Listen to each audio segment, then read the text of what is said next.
Bonjour à tous, je suis le professeur cybersécurité et très récemment, lors d'une de mes présentations, d'une de mes conférences, une personne est venue me demander est-ce que les fraudeurs utilisent les intelligences artificielles et est-ce que je dois m'en inquiéter? Alors, je suis désolé, j'ai oublié ton prénom, mais je pense que la réponse que je t'ai amenée peut aussi aider d'autres personnes, d'autant plus que finalement, ça n'est peut-être pas aussi grave que certains journaux le disent.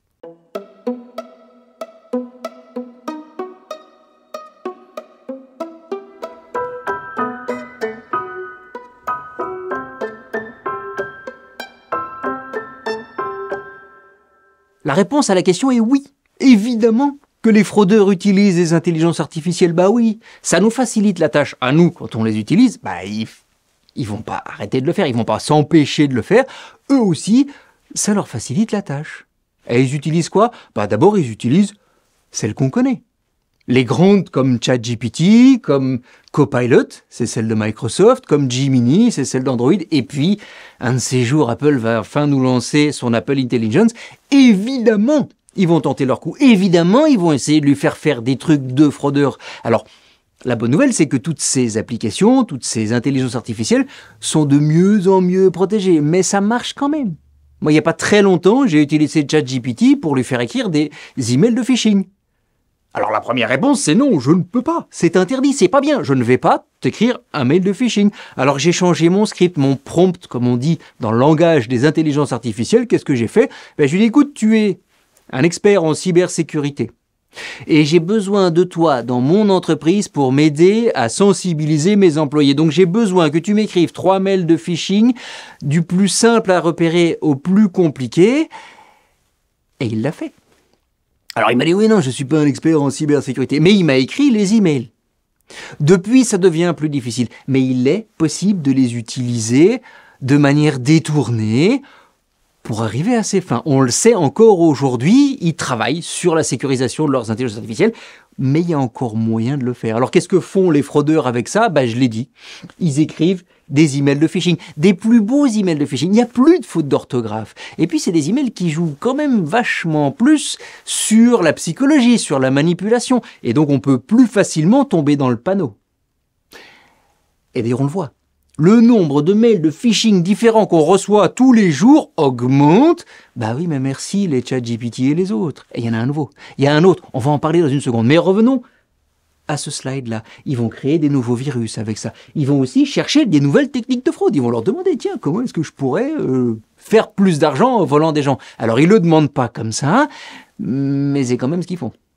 En fait, ils l'utilisent surtout pour améliorer leurs techniques et leurs outils de fraudeurs et de cybercriminels. Et puis, ils ont même développé les leurs d'intelligence artificielle, celles qui n'ont pas de limitation. Alors, c'est beaucoup plus facile pour eux.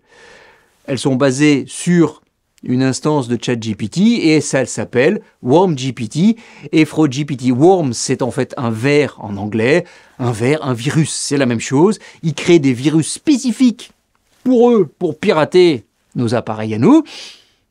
Et FraudGPT leur permet de créer plein d'emails géniaux qui vont essayer de nous faire tomber dans le piège du phishing.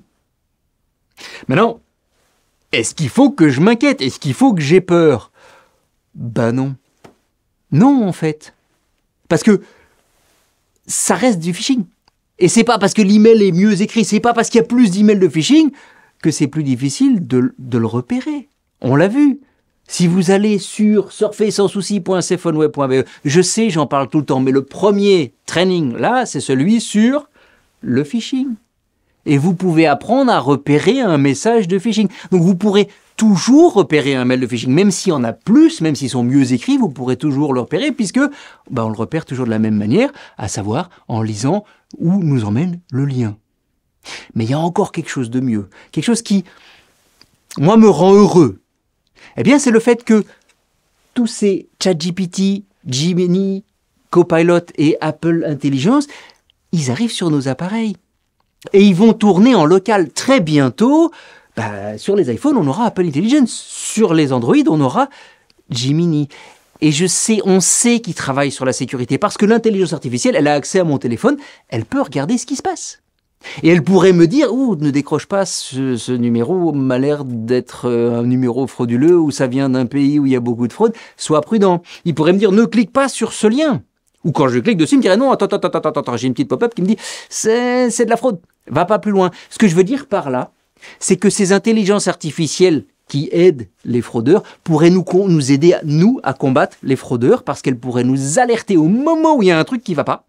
Quand je vois une pub sur Facebook qui me dit je peux te faire gagner beaucoup d'argent en faisant pas grand-chose, il y a zéro risque, attention, mais il n'y a que les premiers qui auront le droit, on le sait, fraude aux faux investissements. Eh bien, l'intelligence artificielle de mon téléphone, de ma tablette, de mon ordinateur pourrait me dire ne va pas plus loin, ne rentre pas tes données sur ce site parce que c'est de la fraude.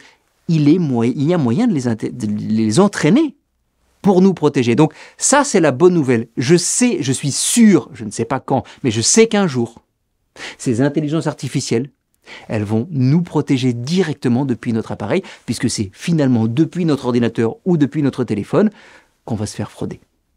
Voilà. Si tu as encore des questions, si toi aussi tu as des questions, tu peux les envoyer à question@lefraudeur.com. C'est lefraudeur, le hacker et vous avec un tiret entre chaque mot.com. Et je te dis à très bientôt, pas dans une autre question.